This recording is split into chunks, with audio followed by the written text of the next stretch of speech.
It's been a tough time for all of us adjusting to this new hell on earth with Joe Biden being the supposed president, but nobody is having a harder time perhaps than CNN, because without President Trump in the Oval Office for them to complain about 24/7, they really don't know what to do with all of their airtime. So Jim Acosta has coined a new term called the PTSD, post-Trump stress disorder. I'd love to hear from both of you how DC journalists are adjusting to the Biden era. Jim, this is your first weekend anchoring here on Saturday and Sunday afternoons. Do you feel like your rundown, your lineup is really different than it would have been in the Trump years?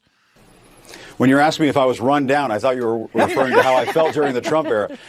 No, I think that, listen, I think we're all dealing with some post-Trump stress disorder.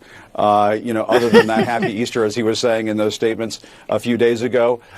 Listen, as Annie was just saying a few moments ago, there are questions about why aren't Republicans getting on board with these Biden proposals. There were Republicans who were getting on board with overturning the election just a couple of months ago. And so we shouldn't have high expectations for that. But in terms of stacking shows and what comes first and what comes second, Brian, you and I both know this all too well. We did cover the news before Donald Trump came along, and we did it pretty well. And, there's going to be plenty of stuff in the news out there, and it doesn't have to have Donald Trump in the headlines.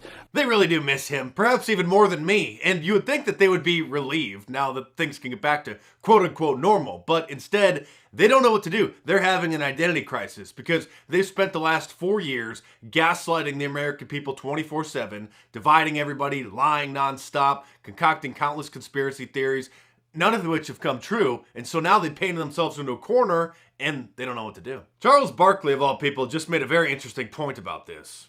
Man, I think most white people and black people are great people. I really believe that in my heart. But I think our system is set up where our politicians, whether they're Republicans or Democrats, are designed to make us not like each other so they can keep their grasp of money and power. They divide and conquer.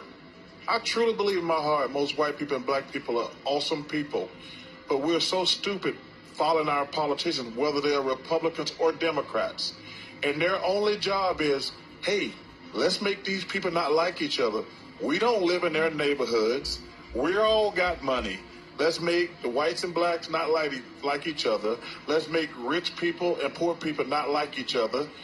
Let's scramble the middle class. I truly believe that in my heart. Well, Charles, you're half right, but you're on the right track. It's the Democrats. The Democrats are the ones attempting to divide and conquer the country. The Democrats are the ones who are gaslighting the American people nonstop.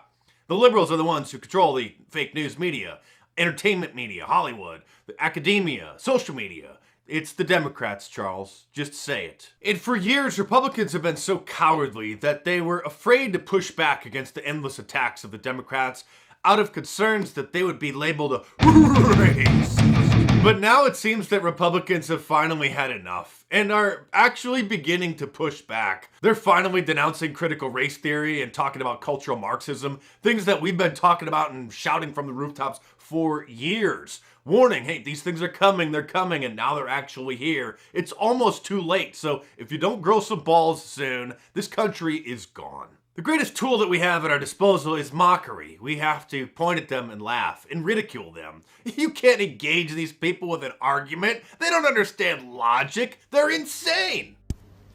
White privilege. Think about it. Whose flesh tone is this? I have brown Band-Aids in my classroom. I had to special order them. They're twice as much as these, and they're hard to find, and they're frequently out of stock.